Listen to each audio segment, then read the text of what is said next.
بسم اللہ الرحمن الرحیم۔ بیٹا، جیسا کہ آپ کو معلوم ہے کلاس 8 کہ ہم نے پچھلا جو لیسن پڑھا ہے، جو سبق پڑھا ہے، وہ ہے حضرت یوسف علیہ السلام کا زندگی کا تکلیف دہ دور۔ آج ہم پڑھیں گے حضرت یوسف علیہ السلام کا عروج، یعنی حضرت یوسف علیہ السلام کی زندگی کے عروج کا دور۔ آپ بھی حضرت یوسف علیہ السلام جیل میں تھے کہ بادشاہ مصر کو خواب آیا۔ اب بادشاہ مصر کو خواب کیا آیا کہ اس نے دیکھا کہ 7 موٹی گائیں ہیں اور 7 دبلی پتلی گائیں، اور جو 7 دبلی پتلی گائیں ہیں وہ 7 موٹی گائیں جو ہیں ان کو کھائے جا رہی ہیں۔ اس نے دیکھا سرسبز خوشے 7 ہیں اور 7 ہی خشک خوشے ہیں۔ اب خوشہ کہتے ہیں وہ جو گندم کا اوپر سٹا ہوتا ہے، وہ جو بالی ہوتی ہے اوپر، جس کے اندر وہ دانے ہوتے ہیں گندم کے، پک کے تیار ہوتی ہے تو اوپر دانے ہوتے ہیں، اس کو خوشہ کہا جاتا ہے۔ اس نے جب یہ خواب دیکھا تو بڑا پریشان ہوا۔ اس نے صبح اپنے وزیروں کے ساتھ آپس میں گفتگو کی اور پوچھا کہ اس کی تعبیر۔ تمام وزیر قاصر ہو گئے اس بات سے۔ انہوں نے کہا کہ بادشاہ یہ ہمارے بس کی بات نہیں، ہمیں نہیں اس بات کا علم، ہم نہیں بتا سکتے۔ تو حضرت یوسف علیہ السلام کا جو ساتھی تھا، جس کو آپ نے خواب کی تعبیر بتائی تھی، اس کو اچانک سے یاد آیا۔ تو اس کو جب یاد آیا، اس نے بادشاہ سے کہا کہ حضرت یوسف علیہ السلام جو ہیں وہ اس خواب کی تعبیر بتا سکتے ہیں۔ اب وہ فوراً بادشاہ کے حکم پر روانہ ہوا۔ وہ قید خانے میں پہنچا، جیل میں پہنچا۔ تو جب وہاں پہنچا تو حضرت یوسف علیہ السلام کو جا کے بادشاہ کی خواب سنائی۔ تو بادشاہ کی خواب سنتے یوسف علیہ السلام نے فرمایا، تم لوگ 7 سال خوب کھیتی باڑی کرو گے اور خوب خوشحالی رہے گی، خوب غلہ، خوب اناج ملے گا، اور 7 سال جو اگلے ہوں گے وہ قحط سالی کے ہوں گے۔ لہٰذا اس کی تدبیر بھی آپ نے ساتھ بتائی۔ آپ نے فرمایا کہ جب تم غلہ کاٹو اور جو غلہ استعمال کرو وہ ٹھیک، جو بچ جائے اس کو بالیوں میں، انہی خوشوں کے اندر محفوظ رہنے دینا، ان بالیوں سے یا خوشوں سے، ان سٹوں میں سے مت نکالنا۔ اس طرح یہ تمہارا جو غلہ ہوگا، تمہارا اناج ہوگا، وہ بچ جائے گا، وہ خراب نہیں ہوگا۔ آپ نے یہ تدبیر بھی بتا دی۔ اب وہ حضرت یوسف علیہ السلام سے خواب کی تعبیر سن کے تدبیر بھی لے کے ساتھ میں بادشاہ کے پاس پہنچا۔ جب بادشاہ کے پاس پہنچا تو اس وقت بادشاہ نے جب خواب کی تعبیر سنی، ساتھ میں تدبیر سنی، وہ بڑا خوش ہوا اور اس نے فوراً حکم دیا یوسف علیہ السلام کو رہا کر دیا جائے۔ اب جب یوسف علیہ السلام کی رہائی کا حکم جاری ہو گیا، یوسف علیہ السلام کی جب رہائی کا حکم جاری ہوا تو قاصد پیغام لے کے بادشاہ کا یوسف علیہ السلام کے پاس پہنچا تو یوسف علیہ السلام نے فرمایا، آپ کہنے لگے کہ میں اس وقت تک جہل سے باہر نہیں آؤں گا جب تک وہ عورتوں والے معاملے میں، جس معاملے میں مجھے جیل میں بھیجا گیا ہے، وہ معاملہ کلیئر نہ کیا جائے، اس معاملے کی جانچ پڑتال تحقیق نہ کی جائے، حقیقت واضح نہیں کہ تب تک باہر نہیں آؤں گا۔ بادشاہ نے عورتوں کو بلا لیا جن کے ہاتھ زخمی ہوئے تھے، سارا معاملہ پوچھ گچھ کی، تو اس میں زلیخا نے اپنی غلطی تسلیم کر لی۔ تو اس نے حضرت یوسف علیہ السلام کی پاکیزگی کا اعتراف بھی کیا۔ تب یوسف علیہ السلام بادشاہ کے کہنے اور جب پتہ چلا کہ آپ کو انصاف مل گیا ہے، آپ کی پاک دامنی کا ثبوت مل گیا ہے، اور ساتھ میں زلیخا نے اپنی غلطی تسلیم کر لی ہے، تو اس وقت حضرت یوسف علیہ السلام آپ جیل سے باہر تشریف لائے۔ اب جب واپس آئے تو بادشاہ نے ان کو اپنا معتمد خاص، یعنی بڑا خاص اپنا بندہ بنا لیا۔ تو جب بنا لیا تو حضرت یوسف علیہ السلام کہنے لگے، آپ فرمانے لگے، ایسا کریں کہ مجھے زمین کے خزانوں کا ذمہ دار بنایا جائے، کیونکہ میں علم بھی رکھتا ہوں اور امانت دار بھی ہوں۔ اس لیے بادشاہ نے حضرت یوسف علیہ السلام کو اپنا وزیر خاص بنا لیا۔ یوں رفتہ رفتہ حضرت یوسف علیہ السلام مصر کی ایک بااختیار شخصیت بن گئے۔ اب آیا قحط سالی کا دور۔ قحط سالی کا دور یہ ہے کہ کچھ ہی عرصہ میں خوشحالی کے 7 سال گزر گئے، 7 سال گزر گئے اور قحط کے 7 سال شروع ہو گئے۔ یہ قحط بڑے علاقہ تک پھیل گیا۔ حضرت یوسف علیہ السلام کی عمدہ تدبیر، جو بہتر تدبیر تھی، آپ کی حکمت عملی جو تھی، اس کی پیش نظر اللہ کریم نے کرم فرمایا کہ مصر میں غلہ اناج وافر مقدار میں موجود تھا، اور حضرت یوسف علیہ السلام آپ نے کیا کیا، بڑی رحم دلی دکھائی، لوگوں کو سستی قیمت میں، کم پیسوں میں غلہ دینا شروع کر دیا۔ اب اس بات کی شہرت ہوئی اور خبر دور دراز تک پھیلی، اور وہ دور دراز تک اتنی پھیلی کہ حضرت یوسف علیہ السلام کا جو علاقہ تھا، آبائی علاقہ جو کنان تھا، وہاں تک جا پہنچی۔ آپ کے بھائیوں تک جب یہ خبر پہنچی تو حضرت یوسف علیہ السلام کے پاس تشریف لائے۔ اب حضرت یوسف علیہ السلام کے بھائی آپ کے پاس غلہ خریدنے کے لیے آئے تو آپ نے دیکھتے ہی ان کو پہچان لیا اور آپ نے ان کو جو غلہ ان کو چاہیے تھا وہ دیا۔ انہوں نے جو پیسے دیے آپ نے اپنے خادم سے کہہ کے وہ پیسے واپس ان کی بوریوں میں رکھوا دیے، اور جاتے ہوئے حضرت یوسف علیہ السلام نے مطالبہ فرما دیا کہ اپنے چھوٹے بھائی بنیامین کو اگلی مرتبہ ساتھ لے کے آئیے گا۔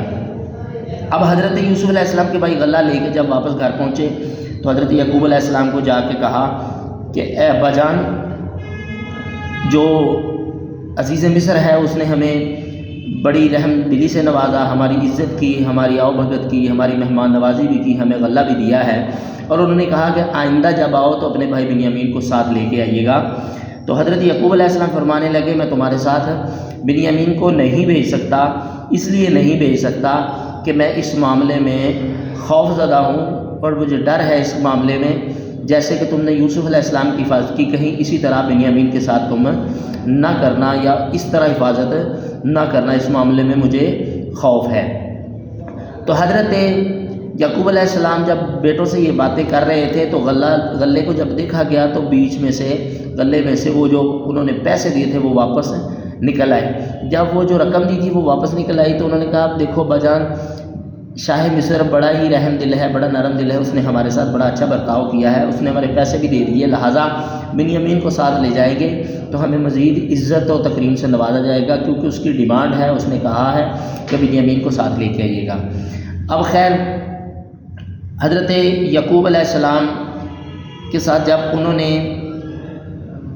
حضرت بنیامین کے بارے میں بات کی تو حضرت یعقوب علیہ السلام فرمانے لگے، آپ فرمانے لگے کہ اصل بھروسہ میرا اللہ تعالیٰ کی ذات پر ہے، میں اسی پر بھروسہ کرتا ہوں، تم سب مجھ سے وعدہ کرو کہ تم بنیامین کو میرے پاس ضرور واپس لاؤ گے، سوائے اس کے کہ اللہ تعالیٰ کچھ اور معاملہ فرما دے۔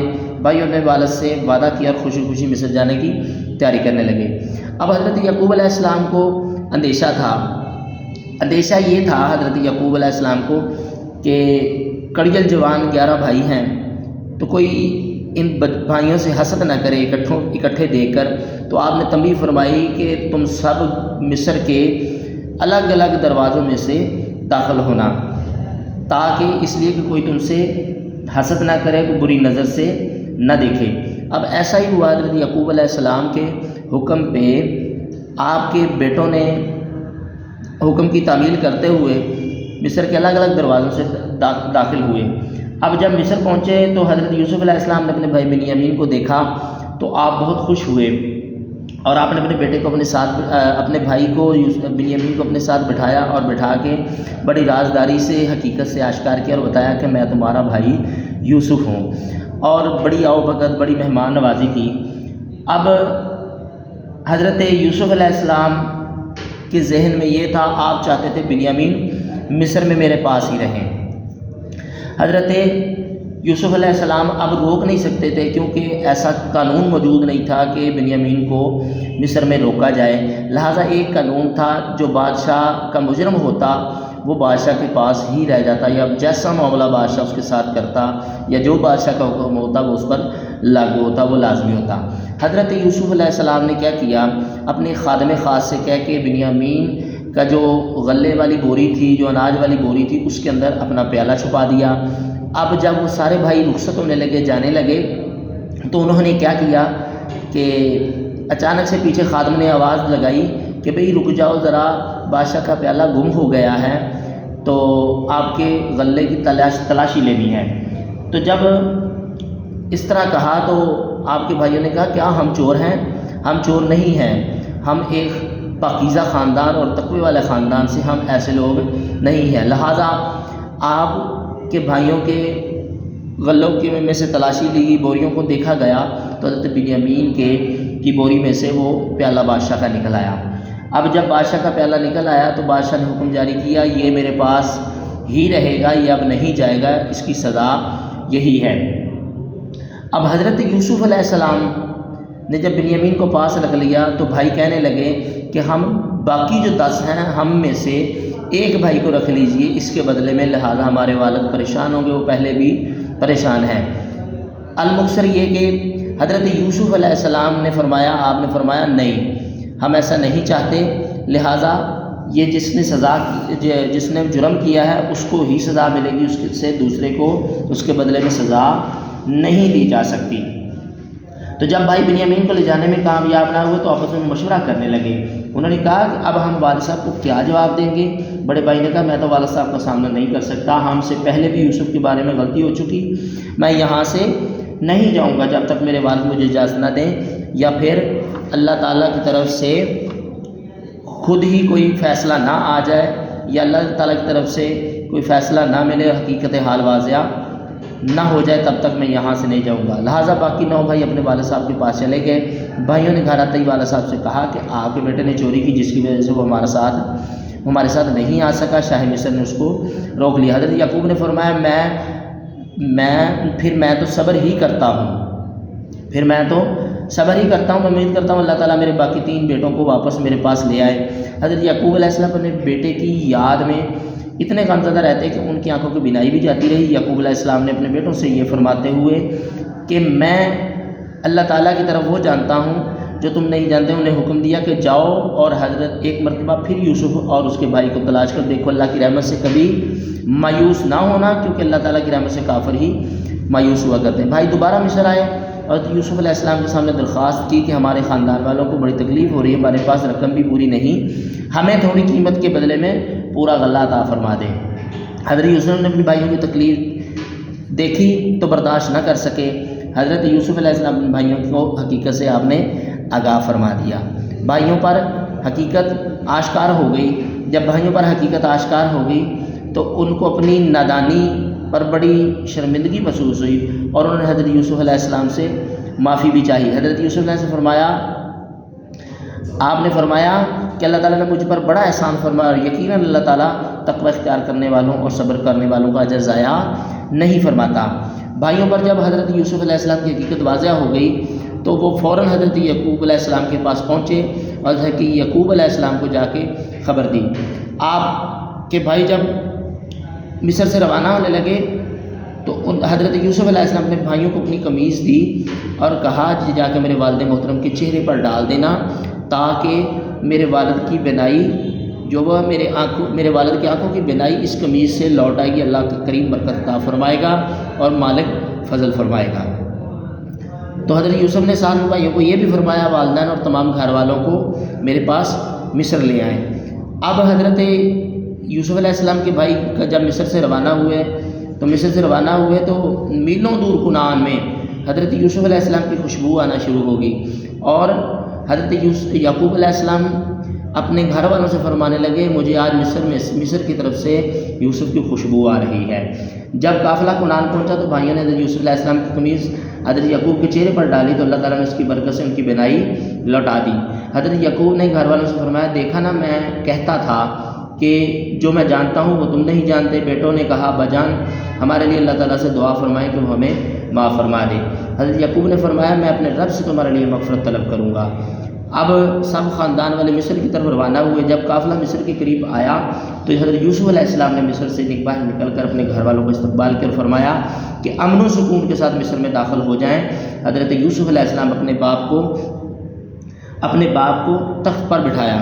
حضرت یعقوب علیہ السلام اور حضرت یوسف علیہ السلام کی ملاقات میں جب ملاقات ہوئی تو حضرت یوسف نے اپنے باپ کو اپنے تخت پر بٹھایا اور اس وقت حضرت یوسف علیہ السلام کے ماں باپ اور 11 بھائی سب کے حضرت یوسف علیہ السلام کے لیے سجدہ میں چلے گئے۔ حضرت یوسف علیہ السلام پکار اٹھے کہ ابا جان اللہ تعالیٰ نے میرا خواب سچ کر دکھایا۔ حضرت یوسف کی زندگی سے ہمیں یہ بیٹا سبق ملتا ہے، ہمیں یہ درس ملتا ہے کہ ہم اللہ تعالیٰ پر مکمل بھروسہ رکھیں۔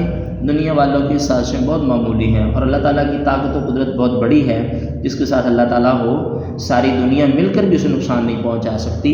کامیابی آخرکار انہیں ملتی ہے جو حق پر کھڑے رہتے ہیں، اور ہمیں بھی چاہیے ہم حق پر کھڑے رہیں اور ہم صبر کریں، اللہ کی ذات پر مکمل بھروسہ رکھیں اور توکل بر خدا، اللہ کی ذات پر توکل رکھیں۔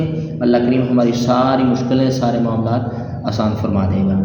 اللہ کریم ہمیں اس سبق کو پڑھنے کے بعد اسی طرح صبر کے ساتھ اور مکمل بھروسے کے ساتھ عمل کی توفیق عطا فرمائے۔